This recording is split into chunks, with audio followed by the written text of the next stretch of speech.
suis morte de chaud.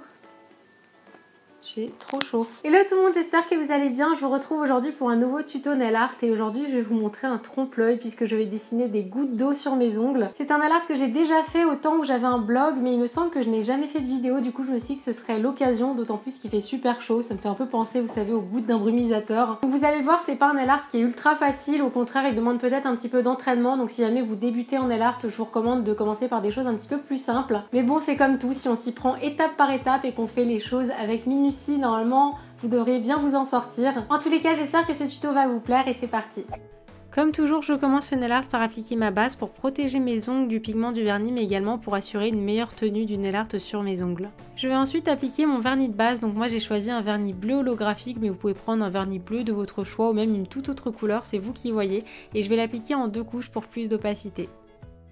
On passe donc au nail art et pour cette manucure, j'ai utilisé de la peinture acrylique bleue et blanche que vous pouvez retrouver dans tous les magasins de loisirs créatifs et j'ai commencé par tracer une voûte que je vais ensuite dégrader avec de la peinture acrylique que j'ai diluée avec un petit peu plus d'eau de façon à obtenir un effet un petit peu flouté et je vais faire ça toujours en arc de cercle. Une fois que c'est fait, je vais faire exactement la même chose avec de la peinture acrylique blanche, à la seule différence que je vais flouter le blanc vers l'intérieur de la bulle, toujours avec du blanc dilué avec un petit peu plus d'eau. Ensuite, j'ai redéfini le bas de la bulle en traçant le contour et j'ai ajouté un petit peu de bleu dilué sous la bulle pour tracer son ombre.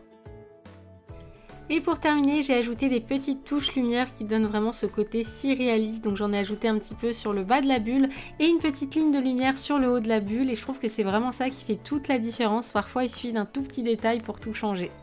Toujours sur le même ongle, j'ai dessiné une deuxième goutte d'eau, mais cette fois-ci plus petite, donc c'est exactement la même chose, sauf que j'ai fait tout en plus petit. Et pour m'aider, j'ai bien travaillé avec la pointe de mon pinceau fin pour travailler plus en minutie.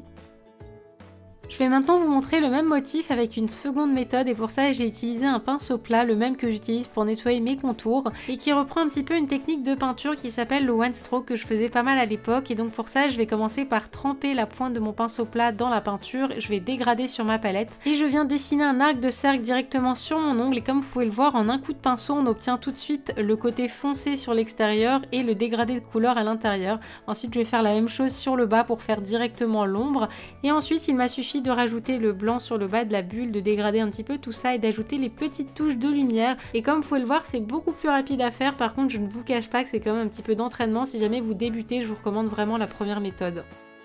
Et ensuite comme toujours je vais terminer ce nail art par appliquer une bonne couche de top coat pour faire briller ma manucure et la garder plus longtemps et c'est d'autant plus important d'en mettre lorsque vous travaillez avec de la peinture acrylique parce que si vous n'en mettez pas malheureusement le nail art risque de partir lorsque vous allez vous laver les mains.